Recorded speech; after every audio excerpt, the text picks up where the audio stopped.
Hello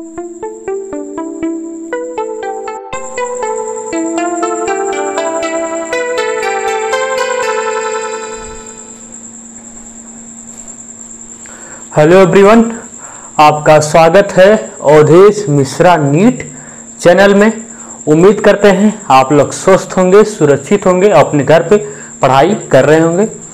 तो हम फिर से आज आपके लिए एक नए लेक्चर के साथ आए हैं। नया लेक्चर क्या? Respiration implant. देखो, जो भी नीट के एस्पायरेंट हैं उनसे देखो अभी से आप लग जाइए। आप जिसका भी रिजल्ट खराब गया है, जिसका अच्छा गया है, जिसका अच्छा गया है उनके लिए तो अच्छी बात है। जिनका अच्छा नहीं गया है उनके लिए भी क्या कि आप जो पिछले साल गलतियां की हैं वो गलतियां फिर से दोबारा रिपीट ना हो। देखो पढ़ने का तरीका क्या होता है कि आप अपने नंबर को एनालाइज कीजिए। तो आप सोचिए कि हमसे गलती कहाँ पे हो रही है, किस सब्जेक्ट में हो रही है। जिस सब्जेक्ट में आपसे गलती हो रही है तो आप उसी सब्जेक्ट को अपना स्ट्रांग बनाने की कोशिश करो उसको, ठीक है। उसको टाइम दो। जब तक आप उसको टाइम नहीं दोगे तब तक वो सब्जेक्ट आपका अच्छा नहीं होगा। जो सब्जेक्ट आपका अच्छा है वो तो उसको तो अच्छा टाइम देना ही देना है कि वो तो आपका अच्छा सब्जेक्ट है, अच्छा है ही, लेकिन उसको भी टाइम देना। ऐसा नहीं कि उसको टाइम दे ही ना, टाइम उसको भी देना है। लेकिन जो सब्जेक्ट आपका अच्छा नहीं है उसको भी टाइम देना है, उसको ज़्यादा टाइम देना है। तो अभी से आपके पास वक्त है। या अपना नीट 2022 का एग्ज़ाम मई में होगा, या आप लोग कन्फर्म जानिएगा कि हर कंडीशन ऐसा नहीं आएगा कि हर आपका एग्ज़ाम सितंबर में ही जाए, ठीक है। बहुत जाएगा तो जून तक जाएगा, जुलाई तक, इससे ऊपर नहीं जाएगा। याद रखना, आप एग्ज़ाम मई टारगेट आप लोग मान के चलो। ये भी एग्ज़ाम क्या 10 मई के आसपास इर्द गिर्द था, लेकिन कंडीशन खराब होने की वजह से इस एग्ज़ाम को शिफ्ट कर दिया गया आगे की तरफ। तो ऐसा नहीं है आपकी हमेशा मत सोचिए कि एग्ज़ाम वही होगा, सितंबर में ही होगा, सितंबर आपका टारगेट होगा, अच्छे से करेंगे, ढीलू टाइप करेंगे। तो ऐसा कुछ सोचना नहीं है। सोचना ऐसा है कि मई में एग्ज़ाम होगा, उसी के हिसाब से पढ़ाई करनी है। सब कुछ सारी सिचुएशन आपके सामने क्लियर है।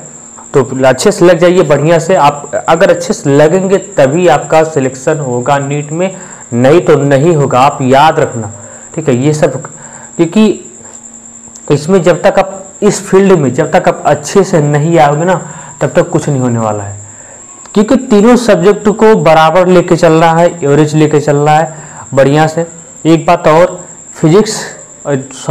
केमिस्ट्री बायोलॉजी आपका तो ऐसा होना चाहिए कि ऑप्शन देखा नहीं टिक मार दिया, ऑप्शन देखा नहीं टिक मार दिया, ऐसा होना चाहिए। बाकी फिजिक्स प्रैक्टिस के ऊपर होता है। कितनी प्रैक्टिस आप करते हो उसी पे ही बेसिस होता है फिजिक्स। कितना प्रैक्टिस आप कर जाते हो, आया समझे। तो हम आपका बायोलॉजी कंप्लीट करेंगे, केमिस्ट्री कंप्लीट करेंगे। इसको आप ध्यान मत दीजिए कि हम कब करेंगे, हम समय पे ही कर देंगे, समय पे ही। इसके बाद जैसे ही सारी चीज़ें खत्म होंगी रिवीजन भी आपका कराएंगे बढ़िया से। तो हमारे भरोसे छोड़ दीजिए, बोर्ड के पहले ही खत्म हो जाएगा ये दावा हमारा। सारा सिलेबस फिजिक्स का, सारा सिलेबस बायो का और केमिस्ट्री का बोर्ड के पहले ही खत्म हो जाएगा। हम ही खत्म करेंगे, ये कह रहे हैं, या तो नोट कर लेना, बोर्ड के पहले से, ठीक है। ऐसा नहीं कि बोर्ड के बाद, बोर्ड के, ताकि आप बोर्ड को भी अच्छे से प्रिपेयर कर सको। जितने भी 11th-12th के स्टूडेंट हैं, ठीक है, उनसे गुजारिश है बोर्ड का भी हम अच्छे से ख्याल कर रहे हैं। बोर्ड का भी स्टार्ट कर देंगे जल्दी से। केमिस्ट्री तो स्टार्ट करना है जल्दी से, तो स्टार्ट करते हैं। ध्यान ना, अभी केमिस्ट्री स्टार्ट नहीं की लेकिन जल्दी स्टार्ट हो जाएगी, ठीक है, जल्दी ही स्टार्ट हो जाएगी। कि सारी चीज़ें हमारे माइंड में है, मैथ में है, कैसे कैसे क्या करना है। तो आप लोग साथ देंगे। अगर आप लोग साथ देंगे, अच्छे से हमारे चैनल को शेयर करेंगे, लाइक करेंगे, सब्सक्राइब करेंगे, तो हम यहाँ इस प्लेटफॉर्म पे और भी लोगों को जोड़ने के प्रयास करेंगे। अच्छे लोग जो टॉप एजुकेटर है उनको भी यहाँ पे लाएंगे जरूर, ठीक है। तो पढ़ाई करते रहो। तब तक देखो, हमने पिछले लेक्चर में क्या पढ़ा था, प्रीवियस लेक्चर में हमने पढ़ा था कि लिंक रिएक्शन कहाँ होता है। तो लिंक रिएक्शन में बताए थे, लिंक रिएक्शन का जो लोकेशन होता है, लिंक रिएक्शन का जो लोकेशन होता है वो कहाँ होता है, वो माइटोकॉन्ड्रिया के मैट्रिक्स में होता है। एक बार फिर से रिवाइज करवा दे रहे हैं। तो देखो, लिंक रिएक्शन क्या होता है, लिंक रिएक्शन, इसका लोकेशन कहाँ होता है, लोकेशन, ये इंपॉर्टेंट बच्चों, लोकेशन। तो ये कहाँ होता है, माइटोकॉन्ड्रिया के मैट्रिक्स में होता है। माइटोकॉन्ड्रिया के मैट्रिक्स में। आज प्रयास करेंगे, वैसे प्रयास करके आए हैं कि आज क्रिप्स आईपी पढ़ा देंगे, लेकिन देखो क्या होता है, प्रयास पूरा रहेगा। तो माइटोकॉन्ड्रिया कहाँ होता है? मैट्रिक्स में होता है। देखते हैं कितना रिस्पॉन्स मिलेगी। तो माइटोकॉन्ड्रिया के मैट्रिक्स में होता है इसका लोकेशन। लिंक रिएक्शन होता क्या है? लिंक रिएक्शन ये भी एक ऑक्सीडेशन टाइप का रिएक्शन है। यहाँ पे होता क्या है कि जो 2 पायरुविक एसिड होता है, जो 2 पायरुविक एसिड होता है, पायरुविक एसिड जो कितने कार्बन का होता है? 3 कार्बन का होता है, CH3CO और COOH हुआ, ये 2 मॉलिक्यूल होता है, 2 मॉलिक्यूल। तो यहाँ पे होता क्या है, यहाँ पे एक CO2 निकल जाता है, एक CO2, और यहाँ पे फाइनली होता क्या है कि NAD प्लस NADH में कन्वर्ट हो जाता है। क्योंकि भैया ये वाला स्टेप क्या है? ऑक्सीडेशन है। तो ये वाला क्या होना चाहिए? रिडक्शन। इसको ध्यान में रखना है, ये वाला स्टेप ऑक्सीडेशन, ये वाला स्टेप रिडक्शन होता है। और यहां से एक CO2 निकल रहा है, इसलिए इस प्रोसेस को बोलते हैं ऑक्सीडेटिव डीकार्बोक्सिलेशन। क्या बोलते हैं? ऑक्सीडेटिव डीकार्बोक्सिलेशन बोलते हैं। क्या बोलते हैं? Oxidative decarboxylation. क्यों? क्योंकि ऑक्सीडेशन भी हो रहा है और डीकार्बोक्सिलेशन। डीकार्बोक्सिलेशन का मतलब होता है कि CO2 निकल भी रहा है। तो यहाँ पे बन क्या जाता है? यहाँ बन जाता है एसिटिल कोएंजाइम। एसिटिल कोएंजाइम बन जाता है। क्या बन जाता है? Acetyl coenzyme. एसिटिल कोएंजाइम, देखो यहाँ से CO2 निकला होगा तो क्या ऐसा कुछ बना होगा, CH3COH। लेकिन यहाँ पे क्या, यहाँ पे फैक्टर्स पाए जाते हैं, 5 कोफैक्टर्स। पहला कोफैक्टर कौन होता है? मैग्नीशियम आयन होता है, Mg2 प्लस होता है। दूसरा होता है क्या? TPP होता है। और कोई कोफैक्टर होता है फैट कोनेड। क्या क्या होता है? तीसरा फैट कोनेड को इतना आपको जाना नहीं है, इनसाइड में नहीं। फैट कोनेड चाहो तो याद कर सकते हो, तुम्हारे ऊपर है। 4 और 5 फैट कोनेड। फैट को 5 को फैक्टर होता है, और एक कोएंजाइम भी होता है। कोएंजाइम भी होता है, कोएंजाइम भी होता है, याद रख सकते हो। कोएंजाइम कहाँ? कोएंजाइम भी होता है। 2-3 फैक्टर याद रखना। क्या क्या? एक मैग्नीशियम याद रखना, क्या? एक मैग्नीशियम Mg2 प्लस याद रखना, दूसरा कोएंजाइम याद रखना। कोएंजाइम एनसीईआरटी में 2 ही है, मैग्नीशियम है और कोएंजाइम है। और TPP वगैरह ये सब नहीं है। ये पहले 3-4 साल पहले क्वेश्चन आया करता था, लेकिन आज का मार्केट क्या बन गया है कि नीट इसको पूछता भी नहीं। क्यों? क्योंकि एनसीईआरटी से पूछते हैं। सारा क्वेश्चन नीट 2021 का भी एनसीईआरटी से आया था, नीट 2022 का भी एनसीईआरटी से ही आएगा, ये दावा है। हल्का सा थोड़ा सा ऊपर नीचे होता है, तो जितना भी ऊपर नीचे होगा हम सबको कवर करके चलेंगे, कुछ छूटेगा नहीं। अगर हल्का सा बाहर पूछेगा तो बाहर भी पढ़ाएंगे, आया। तो यहाँ से देखो, यहाँ पे ऐसा हो। लेकिन देखो एक पायरुविक, देखो कितना पायरुविक एसिड होता है? 2 पायरुविक एसिड। एक पायरुविक एसिड से एक एसिटिल कोएंजाइम, 2 पायरुविक एसिड से 2 एसिटिल कोएंजाइम। इसलिए पूछता है कि क्रिप्स लिंक रिएक्शन में कितने NADH का फॉर्मेशन होता है? तो लिंक रिएक्शन में 2 NADH का फॉर्मेशन होता है। सब हो चुका है, 2 NADH का फॉर्मेशन होता है। और यहाँ पे कितना CO2 निकलता है? 2 CO2 भी निकल जाता है। तो यही लिंक रिएक्शन का फाइनल प्रोडक्ट है। क्या है? फाइनल प्रोडक्ट है। फाइनल प्रोडक्ट क्या? फाइनल प्रोडक्ट है। और इसका और क्या है? एसिटिल कोएंजाइम है। यहाँ पे एंजाइम होता है पायरुवेट डिहाइड्रोजिनेज। कौन सा एंजाइम होता है? यहाँ पे एंजाइम होता है पायरुवेट डिहाइड्रोजिनेज, और एक एंजाइम होता है पायरुवेट डिकार्बोक्सिलेज। पायरुवेट डिहाइड्रोजिनेज यहाँ एंजाइम होता है। पूछता है पायरुवेट डिहाइड्रोजिनेज का लोकेशन कहाँ होता है? तो माइटोकॉन्ड्रिया के मैट्रिक्स में होता है। देखो जितना भी एंजाइम पाया जाएगा, सब एंजाइम कहाँ पाया जाएगा? माइटोकॉन्ड्रिया के मैट्रिक्स में। क्रेब्स साइकिल का जितना भी एंजाइम कहाँ पाया जाएगा? माइटोकॉन्ड्रिया के मैट्रिक्स में, एक्सेप्ट एक एंजाइम को छोड़कर, सक्सिनेट डिहाइड्रोजिनेज, जिसे कहते हैं मार्कर एंजाइम। वो एंजाइम पाया जाता है माइटोकॉन्ड्रिया के इनर मेम्ब्रेन में। कहाँ पाया जाता है? इनर मेम्ब्रेन में। आया यहाँ पायरुवेट डिहाइड्रोजिनेज। पूछता है लिंक रिएक्शन में कितने NADH का फॉर्मेशन होता है? 2 NADH। क्योंकि लिंक रिएक्शन में कितनी बार होता है? 2 बार होता है, क्योंकि एक पायरुविक एसिड नहीं है, यहाँ 2 पायरुविक एसिड है। एक पायरुविक एसिड से एक एसिटिल कोएंजाइम, 2 पायरुविक एसिड से 2 एसिटिल कोएंजाइम। और ये भी पूछता है कि एसिटिल कोएंजाइम क्या है। एसिटिल कोएंजाइम ये एक इंटरमीडिएट है, किसके किसके बीच का, किसके किसके बीच का, ग्लाइकोलिसिस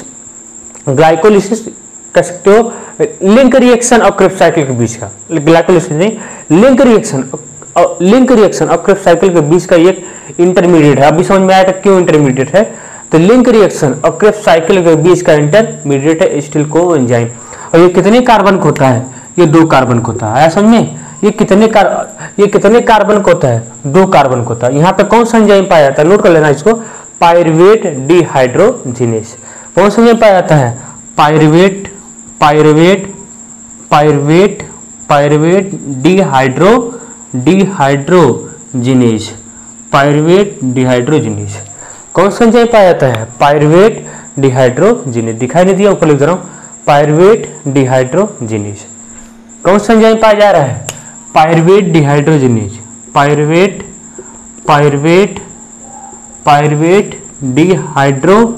डिहाइड्रोजिनेज एंजाइम। आया, इतना नोट करो, पायरुवेट डिहाइड्रोजिनेज,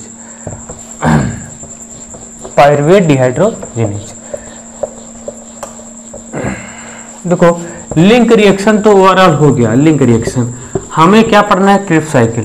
लेकिन अब पूछता है कि लिंक देखो सबका एटीपी देखते जाओ कितना कितना बना, तो लिंक रिएक्शन में पूछता है कि तब देखो लिंक रिएक्शन का फाइनल प्रोडक्ट देखो, लिंक रिएक्शन का फाइनल प्रोडक्ट, लिंक रिएक्शन का फाइनल प्रोडक्ट देखो, फाइनल क्या क्या बना, 2 NADH बना, 2 NADH, और क्या बना, 2 CO2 निकल गया ना, और क्या 2 एसिटिल कोएंजाइम बना, 2 एसिटिल कोएंजाइम बना, 2 एसिटिल कोएंजाइम। यही था ओवरऑल ना, यही था लिंक रिएक्शन का। लिंक रिएक्शन पूछता है कितने एटीपी का फॉर्मेशन होता है, ऐसे ही पूछेगा लिंक रिएक्शन में कितने एटीपी का फॉर्मेशन होता है, तो ऐसे नहीं, लिंक रिएक्शन में कितने एटीपी का फॉर्मेशन होता है, तो एक NADH से कितने एटीपी का फॉर्मेशन होता है, 3 ATP का फॉर्मेशन होता है ना। एक NADH से कितने एटीपी का फॉर्मेशन होता है, 3 ATP का, 3, तो कितना NADH है, 2, तो क्या हो जाएगा, 2 × 3 कितना ATP, 6 ATP। आया, 6 ATP, यानी पूछा लिंक रिएक्शन में कितने ATP का फॉर्मेशन होता है, तो 6 ATP। लिंक रिएक्शन कहते हैं ऑक्सीडेटिव फास्फोराइलेशन, ऑक्सीडेटिव फास्फोराइलेशन नहीं, ऑक्सीडेटिव डीकार्बोक्सिलेशन, फास्फोराइलेशन नहीं, ऑक्सीडेटिव डीकार्बोक्सिलेशन भी कहते हैं। क्यों, ऑक्सीडेशन हो रहा है, डीकार्बोक्सिलेशन मतलब CO2 निकल जा रहा है। इतना आया, तो इतना आप लोग याद रखेंगे, 2 CO2 निकला था, तो NADH आया, NADH हुआ, समझ में आया कि नहीं, NADH, तो कितना ATP, 6 ATP, यही आपको रखना, कितना ATP, 6 ATP, कितना ATP हुआ, 6 ATP, किसमें, लिंक रिएक्शन में कितने ATP का फॉर्मेशन हो रहा है, 6 ATP। आया, अब आगे चलते हैं क्रेब्स साइकिल में, अब आगे चलते हैं क्रेब्स साइकिल में। बस खाली बारीकी बारीकी हर चीज से ऊपर याद करते चलो, सभी चीजें क्लियर हो जाएंगे। और क्रेब्स साइकिल भैया थोड़ा सा अपने कान को खोले रखना, आंख को ओपन करके रखना, ठीक है, अपने आई को ओपन करके रखना, क्लोज मत, ताकि सभी चीजें दिखे और अच्छे से एनालाइज कर सको, ठीक है। सोच के ऊपर है, देखो पहली बात, क्रेब्स साइकिल क्या है, क्रेब्स साइकिल, क्रेब्स साइकिल, ठीक है, क्रेब्स साइकिल।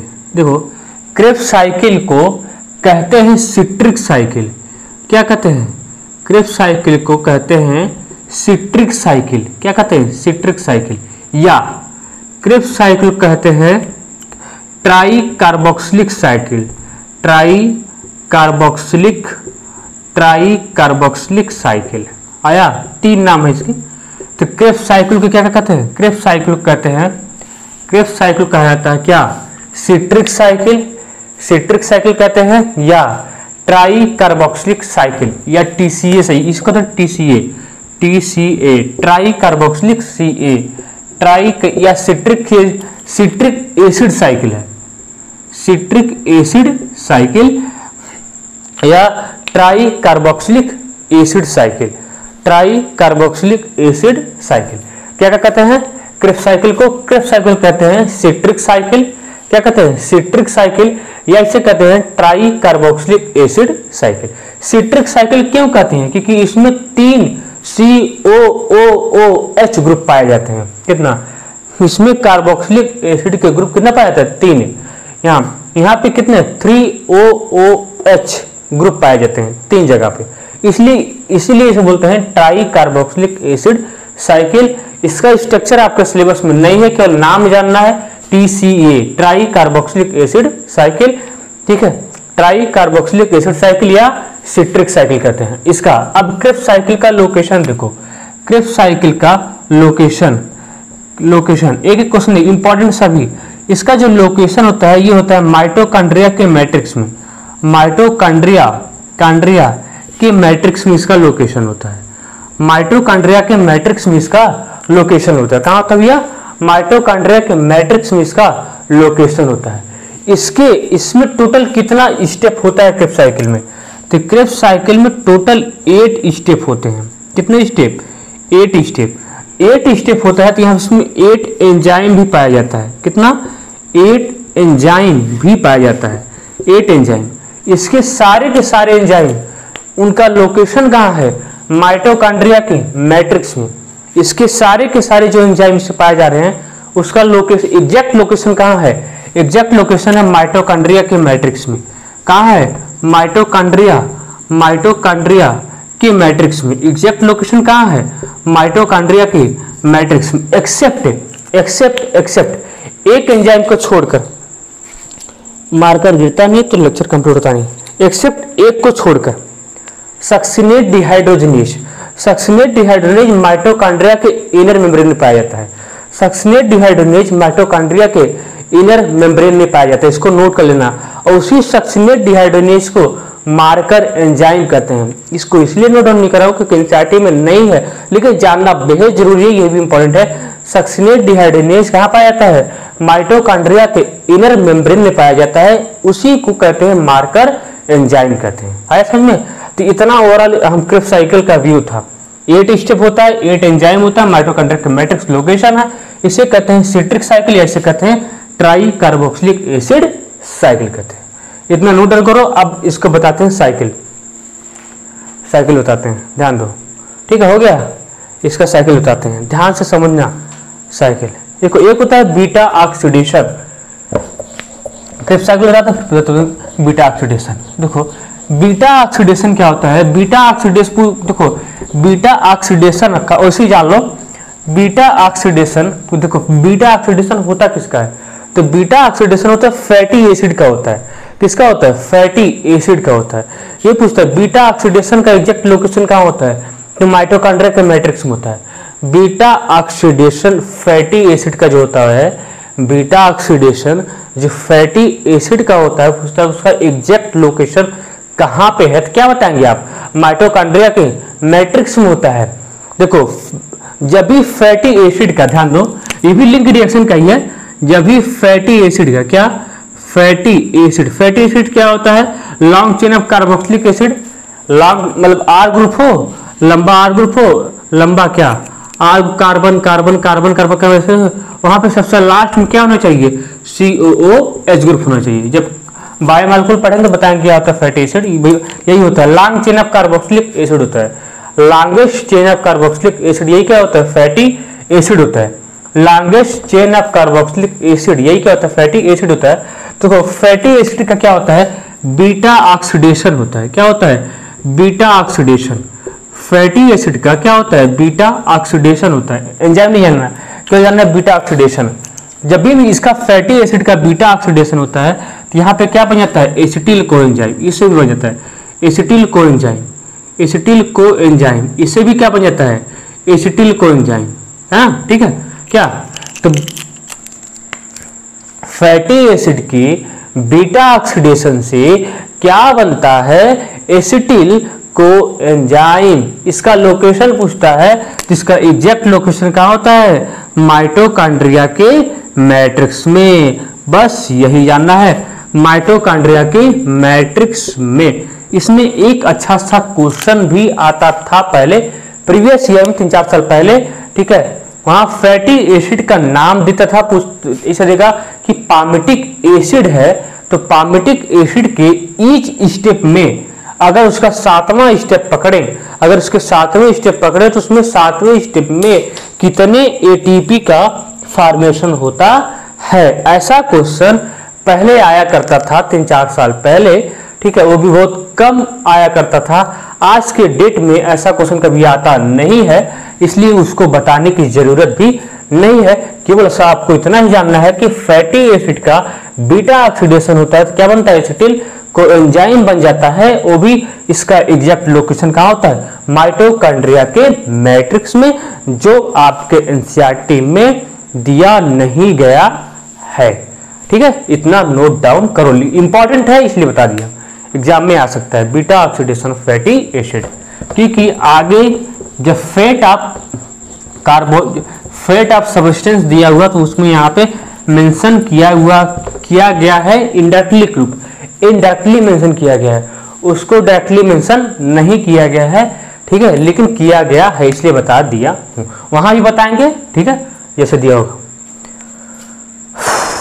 देखो क्रेब्स साइकिल है ना, क्रेब्स साइकिल ध्यान देना इंपॉर्टेंट है, एक एक स्टेप को याद करते चलना तो तुम्हारे लिए उचित होगा। देखो क्रेब्स साइकिल नहीं चल रहा है, क्या करें। क्रेब्स साइकिल यहाँ पे क्या होता है, ऑक्जेलो एसिटिक एसिड होता है। क्या होता है, ऑक्जेलो एसिटिक एसिड। पूरा लिख नहीं, तुम लिख लेना, अच्छा लिख दे रहा हूं, ऑक्जेलो acetic acid, ऑक्जेलो acetic acid. ऑक्जेलो acetic acid कितने कार्बन को होता है, 4 कार्बन को होता है ना, बगल लिखता हूं, कितने कार्बन को होता है, 4 कार्बन को होता है ऑक्जेलो एसिटिक एसिड। ये क्या करता है, ये मिलता है एसिटिल कोएंजाइम से। किससे मिलता है, एसिटिल कोएंजाइम से।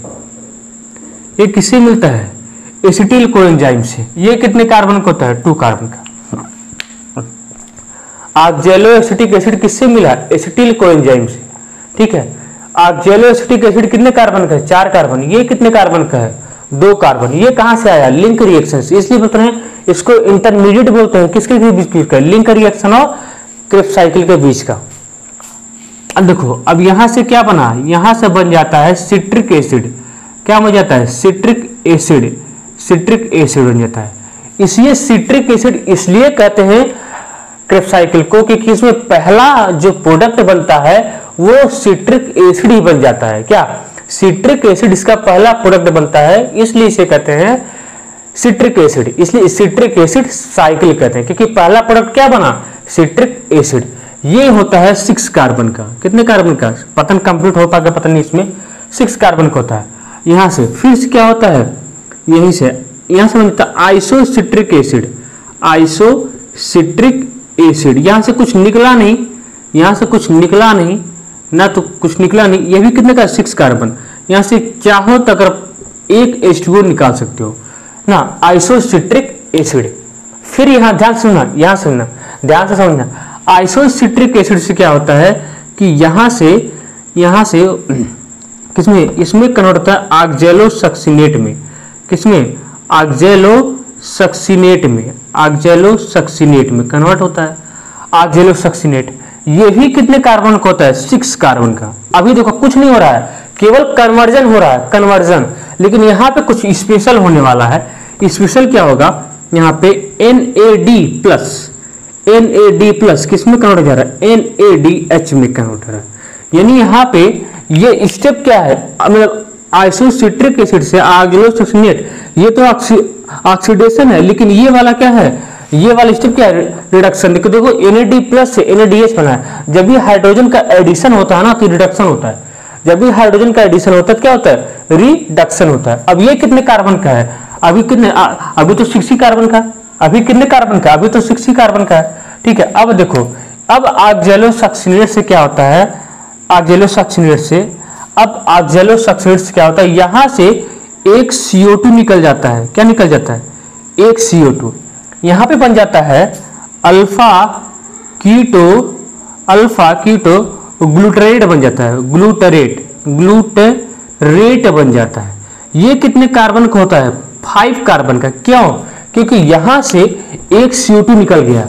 जब भी एक CO2 यहां से निकल गया दिखाई दे रहा है? हाँ, एक CO2 यहां से निकल गया है, एक CO2 क्या हुआ यहां से निकल गया, एक CO2 यहां से निकल गया तो क्या बन गया अल्फा। तुम लोग नोट करते जरा कर, नहीं दिखाई दे रहा फिर नोट करना, alpha keto glutarate, alpha keto glutarate, GLUTARATE glutarate. ठीक है, यहां से अब देखो यहां से क्या हुआ, फिर यहां से अल्फा कीटो ग्लूटरेट से यहां से फिर क्या हुआ, ध्यान देना, अल्फा कीटो ग्लूटरेट से क्या हुआ, अल्फा कीटो ग्लूटरेट से यहां से क्या, अल्फा कीटो ग्लूटरेट से क्या हुआ, फिर से एक यहां से CO2 निकला, क्या निकला CO2 निकला, और फिर से यहाँ पे क्या हुआ, यहाँ पे एक बार फिर से यहाँ पे NADH का फॉर्मेशन हुआ, NADH NAD प्लस से, NAD प्लस से यहां से बना सक्सिनिल कोएंजाइम, क्या बना सक्सिनिल कोएंजाइम, क्या बना सक्सिनिल कोएंजाइम, यहां से क्या बना सक्सिनिल कोएंजाइम। अल्फा कीटोग्लूटरेट से फिर से एक CO2 निकला तो क्या बना सक्सिनिल कोएंजाइम, क्या बना सक्सिनिल कोएंजाइम ना, सक्सिनिल कोएंजाइम। ये होता है 4 कार्बन का। क्यों 4 कार्बन का, क्योंकि यहां से एक CO2 बाहर निकल गया है। क्यों 4 कार्बन का, क्योंकि यहाँ पे एक CO2 बाहर निकल गया, जब एक CO2 बाहर निकला क्या बन गया सक्सिनिल कोएंजाइम। देखो इसको मिटा रहे हैं ना, सक्सिनिल कोएंजाइम मिटाने थोड़ा सा ऊपर लेते हैं, थोड़ा सा जगह मिल जाए, थोड़ा सा जगह मिल जाए। तो यहाँ तक समझाया सक्सिनिल कोएंजाइम तक, इसको मिटा के थोड़ा सा ऊपर लिख देते हैं ना, थोड़ा सा जगह मिल इस बीच मिल जाए। लिखो अभी इसको लिख देंगे, ठीक है, लिखो यहाँ लिख देते हैं, ऑक्जेलो एसिटिक एसिड से क्या एसिटिल कोएंजाइम, वही था ना एसिटिल कोएंजाइम, एसिटिल कोएंजाइम यहाँ से ये बना था। ठीक है, यहाँ से क्या बना सिट्रिक एसिड, वो ठीक है, ये 4 कार्बन का, ये 2 कार्बन का। देखो अब सक्सिनिल कोएंजाइम से क्या होता है, सक्सिनिल कोएंजाइम से यहाँ पे क्या होता है, यहाँ पे सक्सिनिल कोएंजाइम से यहाँ से जो यहाँ से होता क्या है सक्सिनिल कोएंजाइम से, यहाँ से एक JDP ग्वानिन डाइफॉस्फेट, JDP क्या है ग्वानिन डाइफॉस्फेट कन्वर्ट होता है ग्वानिन ट्राइफॉस्फेट GTP, यानी ये डायरेक्ट सिंथेसिस ऑफ ATP हुआ। JTP क्या है, एक ATP का ही रूप होता है। JTP क्या होता है, एक ATP का ही रूप होता है। JDP किसमें करना हुआ है, JTP में, और JTP क्या है एक टाइप का ATP ही है। JTP क्या होता है, एक टाइप का ATP ही होता है। इसी को कहते हैं सबस्ट्रेट लेवल ऑफ फास्फोराइलेशन, क्योंकि डायरेक्ट ATP बन जा रहा है बिना इलेक्ट्रॉन ट्रांसपोर्ट सिस्टम की, इसी को कहते हैं सबस्ट्रेट लेवल ऑफ फास्फोराइलेशन। देखो सक्सिनिल कोएंजाइम किसमें कन्वर्ट हुआ, सक्सिनिल कोएंजाइम क्या है, एक JTP यहाँ ATP का फॉर्मेशन हो गया, यहाँ सक्सिनिल कोएंजाइम कन्वर्ट होता है सक्सिनिक एसिड में, किसमें सक्सिनिक एसिड में, सक्सिनिक एसिड में कन्वर्ट हुआ, सक्सिनिक एसिड में। यहाँ देखो यहाँ कोई कार्बन नहीं निकला, यहाँ कोई CO2 नहीं निकला, कोई CO2 नहीं निकला, इसलिए भी कितने कार्बन को होता है 4 कार्बन को होता है। फिर यहाँ से क्या होता है, ये कन्वर्ट होता है फ्यूमेरिक एसिड में, किसमें फ्यूमेरिक एसिड में कन्वर्ट होता है, फ्यूमेरिक एसिड में। ठीक है, यहाँ से क्या होता है कि एक FADH2 का फॉर्मेशन होता है, FADH2 FAD प्लस कन्वर्ट हो जाता है, FAD प्लस कन्वर्ट होता है FADH2 में भी ऑक्सीडेशन है, ये नहीं ये स्टेप क्या ऑक्सीडेशन है, और ये वाला ये क्या है, ये रिडक्शन है। आया फ्यूमेरिक एसिड में, किसमें सक्सिनिक एसिड किसमें कन्वर्ट हुआ, फ्यूमेरिक एसिड में, सक्सिनिक एसिड किसमें कन्वर्ट हुआ, फ्यूमेरिक एसिड में। फिर से क्या होता है कि फ्यूमेरिक एसिड क्या करता है, फ्यूमेरिक एसिड क्या करता है, फ्यूमेरिक एसिड ये कन्वर्ट होता है मैलिक एसिड में, किसमें कन्वर्ट होता है, मैलिक एसिड में, मैलिक एसिड में कन्वर्ट होता है, मैलिक एसिड में। ये भी 4 कार्बन का और ये भी 4 कार्बन का, क्योंकि CO2 कोई निकला नहीं है, CO2 कोई निकला नहीं है। ये मैलिक एसिड फिर से जाके कन्वर्ट हो जाता है ऑक्जेलो एसिटिक एसिड में। फिर से यहाँ पे क्या होता है कि NAD प्लस NADH में कन्वर्ट हो जाता है। यहाँ से लिख लो, यहाँ पे लिख लो, नहीं आ रहा समझ में, यहाँ से फिर से क्या होता है, फिर से कि NAD प्लस किसमें कन्वर्ट होता है, NADH में कन्वर्ट होता है। अब ये साइकिल तुम्हारी क्या होगी, कंप्लीट हो गई, ये साइकिल क्या हो गया, कंप्लीट हो गया। ये साइकिल क्या हुआ, देखो जहां से चले थे वहीं पे फिर से पहुंच गए। साइकिल जहां से स्टार्ट हुई थी वहीं पे साइकिल फिनिश हो गई है। देखो क्या हुआ, थोड़ा सा अच्छा नहीं दिख रहा है लेकिन एक बार देखो फिर से लिखा दे रहा है फिर से। देखो ऑक्जेलोएसिटिक, देखो ऑक्जेलोएसिटिक एसिड किसमें, ऑक्जेलोएसिटिक एसिड किस स्टील कोएंजाइम्स मिला, क्या बना, सिट्रिक एसिड। सिट्रिक एसिड एक H2O को बाहर कर दिया, किसमें कन्वर्ट हुआ, आइसोसिट्रिक एसिड में।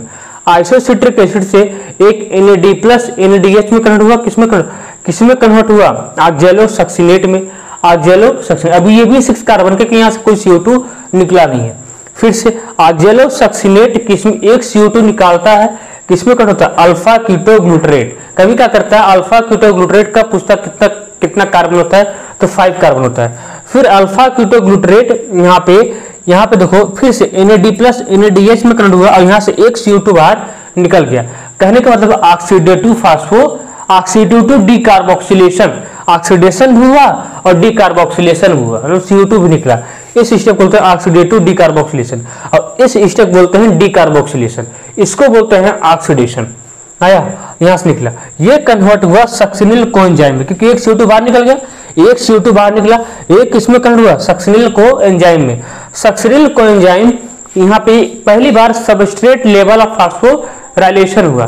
जब सबस्ट्रेट लेवल ऑफ फास्फोराइलेशन हुआ तो ये कन्वर्ट हुआ सक्सिनिक एसिड में, एक जेटीपी में कन्वर्ट हुए, जेटीपी गुआनोसिन ट्राइफॉस्फेट। ये एटीपी का ही दूसरा फॉर्म होता है, एटीपी, इसी कहते हैं SLP, substrate level of phosphorylation. फिर सक्सेनिक एसिड क्या किया, कन्वर्ट हो गया फ्यूमेरिक एसिड में, एक FAD, फिर से FAD प्लस किसमें, FADH2 में कन्वर्ट हुआ। फिर से फ्यूमेरिक एसिड किसमें कन्वर्ट हो जाता है, मैलिक एसिड में। यहां से फ्यूमेरिक एसिड एक वाटर मॉलिक्यूल को रिमूव कर देता है, फ्यूमेरिक एसिड एक वाटर मॉलिक्यूल को रिमूव करके किसमें, मैलिक एसिड में। ये भी कितने कार्बन, 4 कार्बन। ये मैलिक एसिड फिर से किसमें कन्वर्ट होता है, ऑक्जेलोएसिटिक एसिड में।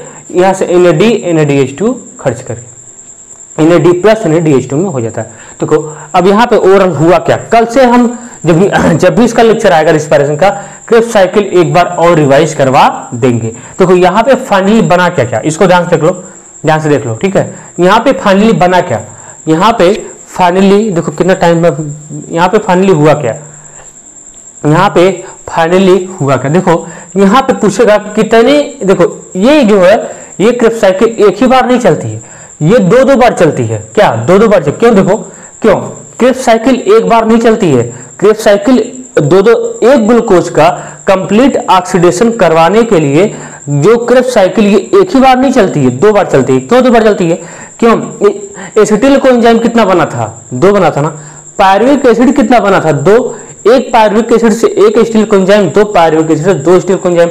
अभी तो एसिटिल कोएंजाइम एक ही लिए भैया ना, एसिटिल कोएंजाइम एक ही लिए हैं तो साइकिल एक बार चली। अभी एसिटिल कोएंजाइम एक बार और लेंगे तो साइकिल 2 बार चलती है।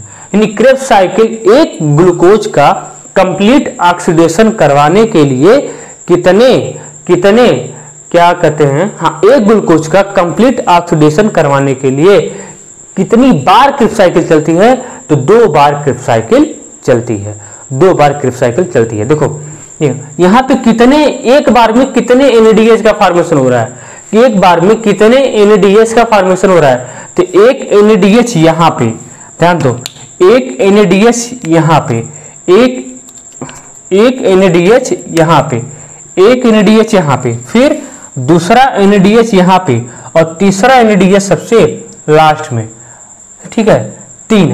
और इसमें पूछता है क्रेब्स साइकिल में तो कितने NADH का फॉर्मेशन होता है, 3 NADH का फॉर्मेशन होता है। और पूछता है कितने FADH का फॉर्मेशन होता है, कितने FADH का फॉर्मेशन होता है, तो FADH का केवल एक ही तो बना, FADH। पूछता है कितना क्रेब्स साइकिल में कितना सबस्ट्रेट लेवल ऑफ फास्फोराइलेशन होता है, कितना सबस्ट्रेट लेवल ऑफ फास्फोराइलेशन होता है, केवल एक ही हुआ ना, एक ही ATP बनाना, वही जेटीपी का दूसरा रूप ही ATP होता है। तो सबस्ट्रेट लेवल ऑफ फास्फोराइलेशन एक ही तो हुआ, एक बार में एक ही ATP बनाना। तो पूछता है कि जब भी एक पायरुविक एसिड से क्रेब्स साइकिल में कितना SLP का फॉर्मेशन होता है, तो केवल एक ATP। ये भी क्वेश्चन 2020 में क्वेश्चन पूछा हुआ है कि क्रेब्स साइकिल में कितने एक बार में जब चलती है साइकिल तो कितने एसएलपी का फॉर्मेशन होता है, तो केवल एक एटीपी का फॉर्मेशन होता है। आया, इसको नोट डाउन करो, फिर से इसको पूरा इसका लिखा देते हैं कितना एनएडीए, ठीक है नोट डाउन करो। आया सब कुछ समझ में पूरा, तो 3 एनएडीएच, एक एफएडीएच, एक जीटीपी और कितना CO2 निकल रहा है, 2 CO2, बस इतना याद रखना है।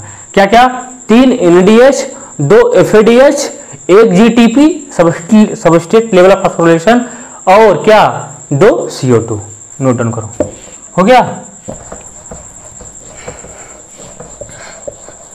अगले लेक्चर में इसका फिर से हम रिवीजन करवा देंगे, ठीक है। जब आएंगे तो उसको बढ़िया से लिख के लाएंगे अच्छे से, क्योंकि इतना जगह नहीं मिल पा रहा है अब तो, टाइम भी कभी बीच चुका, नहीं तो फिर से इसको करवाते जरूर, तो मैनेज कर लेना। अगले लेक्चर में फिर से आएगा ये, अगले लेक्चर में फिर से क्रिप्स साइकिल आएगी, अगले लेक्चर में फिर से क्रिप्स साइकिल आएगी। देखो हुआ क्या क्रिप्स साइकिल में, तो क्रिप्स साइकिल में क्या हुआ, क्रिप्स साइकिल में क्या हुआ, क्रिप्स साइकिल में क्या हुआ, क्रिप्स साइकिल का क्या क्या बना, तो क्रिप्स साइकिल बना, क्रिप्स साइकिल में ऐसे कर लो गोला, यहाँ पे लिखो क्रिप्स साइकिल, ठीक है, क्रिप्स साइकिल, ठीक है, क्रिप्स साइकिल। तो यहाँ से क्या क्या, यहाँ पे 3NADH, 2FADH, हाँ 3NADH, एक ही बार में एक बार कर रहे हैं, 3NADH, 1FADH, 1FADH और 1JTP मतलब ATP, P मतलब SLP, substrate level of phosphorylation. और क्या हुआ, यहाँ से 2 CO2 बाहर निकल गया। बस आपको इतना ही याद रखना है, किसमें, क्रिप्स साइकिल में, किसमें, क्रिप्स साइकिल में। और वहाँ एक प्रत्येक ईच इसका स्टेप क्रिप्स साइकिल पूरा याद होना चाहिए, पूरा रटा होना चाहिए। अगर क्रिप्स साइकिल याद नहीं है तो क्वेश्चन नहीं कर पाओगे। क्रिप्स साइकिल ये तो याद होना चाहिए, ये तो इम्पोर्टेंट, ये तो मस्ट है। इसके साथ साथ क्रिप्स साइकिल पूरा याद होनी चाहिए, क्रिप्स साइकिल पूरा याद होना चाहिए और ग्लाइकोलिसिस का एक एक स्टेप याद होना चाहिए। आया, 3 NADH का फॉर्मेशन होगा, एक FADH का, एक GTP का, 2 CO2। देखो ये तो एक बार का ओवरऑल व्यू है, एक बार का ओवरऑल व्यू है, एक बार का ओवरऑल व्यू है। लेकिन ये साइकिल कितनी बार चलती है, 2 बार चलती है, इसलिए 3 3 6 NADH, 2 FADH, 2 GTP, 4 CO2, ठीक है। इसका डबल कर देना है, इसका 2 से मल्टीप्लाई करते हो ना, क्योंकि साइकिल 2 बार चली। 6 NADH, 2 FADH, 2 GTP, 4 CO2।